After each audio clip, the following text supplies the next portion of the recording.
আজ বুধবার, অক্ষয় তৃতীয়া। আমার সব বন্ধুদের জীবনে অক্ষয় হোক শান্তি। আজ সকাল থেকে প্রতিদিনের সেই উজ্জ্বল ঝকঝকে আকাশটা একটা ধূসর চাদরে নিজেকে মুড়ে রেখেছে। ছাদে এসছি, মেঘেদের চোখ বেয়ে দু চার ফোঁটা চোখের জল আমার কপালে, পিঠে, মাথায় এসে পড়ছে। খুব ভালো লাগছে, একটা স্বস্তি, শান্তি অনুভব হচ্ছে এত গরমের পর। কিন্তু আমার দেশ কিন্তু এখন বড় অশান্তির মধ্য দিয়ে চলছে। পেহেলগামের যে ঘটনাটা ঘটে গেল, আমি একজন গৃহবধূ হিসাবে এইটুকুই প্রতিবাদ করতে পারি আমার এই চ্যানেলের মধ্য দিয়ে। কিভাবে এর প্রতিরোধ করবে সেটা যারা আমাদের দেশ শাসনের জায়গায় রয়েছে তাদের হাতেই রয়েছে। এর কোনো ক্ষমা হয় না। জাত, ধর্ম, যে যাই হোক না কেন, সেখানে খুনের অধিকার কারোর থাকে না। সন্ত্রাসবাদীদের একটাই পরিচয়, তারা মানুষ খুনি, তারা খুন করতে জানে। আজ হয়তো যে মেয়েটা সদ্য হারিয়েছে তার স্বামীকে হানিমুনে গিয়ে, তাকে নিয়ে বহু মাতামাতি হচ্ছে, কিন্তু তিলোত্তমার মতো সেটাও একদিন হারিয়ে যাবে। যাই হোক, ছাদ থেকে নেবে দুপুরের রান্নায় চলে এসেছি। আজকে খুব সাদামাটা রান্না করব। মেয়েকে নিয়ে একটু শপিং করতে যাব। হ্যাঁ, মনে মনে ভাবছেন সাদামাটা রান্না, তা আবার দেখানোর কি আছে? ওই যে উচ্ছে ছাড়া আমি যে শুক্তোটা করি মাছের মাথা দিয়ে, সেটাই করছি। কেন দেখাচ্ছি? কারণ আমরা যারা হাউসওয়াইফ, আমাদের জগৎটাই রান্নাঘর। এখানেই আমাদের দিনের অর্ধেকটা সময় কাটে। আপনাদের সঙ্গে গল্প তো আমার এই জায়গা থেকেই হয়। কেউ বা হয়তো রান্নার ভিডিওটা শেয়ার করেন না, রান্না করতে করতে আমার ভিডিওটা দেখেন। এইটুকুই যা তফাৎ। তাই গল্প বলুন, দুঃখ বলুন, আনন্দ বলুন, সবটাই আমি এখানে দাঁড়িয়েই আপনাদের সঙ্গে শেয়ার করি। করতে করতে যে কথাটা বলছিলাম, যে মেয়েটি আচ্ছা, এটা না খারকোল পাতা বাটবো। খারকোল পাতাটাকে একটু জলে সিদ্ধ করে তেলে নেড়ে নিয়েছি।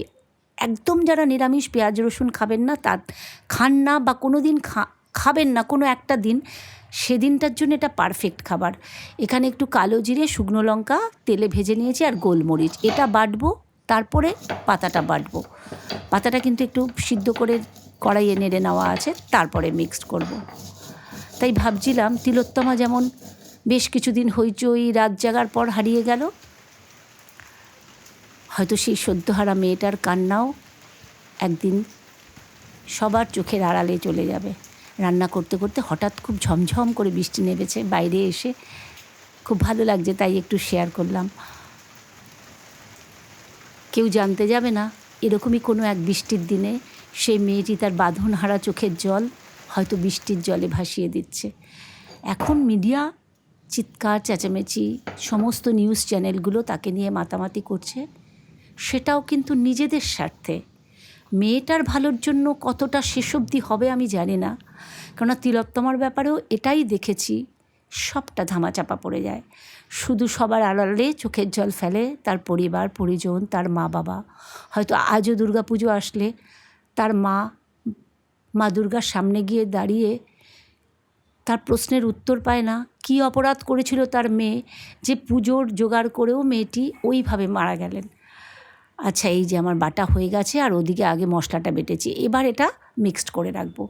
গরম ভাতের সঙ্গে এটা খুব ভালো লাগে। রান্নাটা একটা শিল্প, যে যত সুন্দর করে সেই শিল্পটাকে ফুটিয়ে তোলে, পরিবারের মুখে হাসিটা তত বেশি চওড়া হয়। আর ওটাই আমাদের মার্কশিট, ঠিক না? সবসময় যে কাগজে কলমে মার্কশিট পেতে হবে তা তো নয়, মুখের হাসিটাই কিন্তু মার্কশিট। তাড়াতাড়ি রেডি হব, এই চলে এসেছি শ্যামবাজার। এখন বিকেল 3টে মতো বাজে। আমার বেশ কিছু বন্ধুবান্ধব শুনে বলে, এখনও হাতিবাগানে মার্কেটিং করতে যাস? হয়তো মনে মনে ভাবে এই ফার্স্ট ওয়ার্ল্ড কান্ট্রিতে আমি এখনও বোধহয় থার্ড ওয়ার্ল্ডেই পড়ে আছি। আমার কিন্তু তাতে কোনো খারাপ লাগে না। মনে মনে ভাবি, জীবনে আড়ম্বরকে যত কম দেব, শান্তিটা বোধহয় তত আমার হাতের মুঠোয় আসবে। চেষ্টা করি ছেলে মেয়েকেও এই শিক্ষাটা দিতে, জানি না কতটা পেরে উঠব। এই যে মেয়ে তার ডেইলি ওয়্যারের কিছু কুর্তি জামা কাপড় কিনছে। আচ্ছা, আমি তো কথা বলেই যাচ্ছি, কেমন লাগলো ভিডিওটা? জানাবেন। মোটামুটি মার্কেটিং শেষের দিকে আর একটা দুটো কিনেই চলে যাব। সবাই ভালো থাকবেন ততক্ষণ। এই দোকানটা খুব ভালো, এটা শ্রী মার্কেটের মধ্যে, নিউ কালেকশন।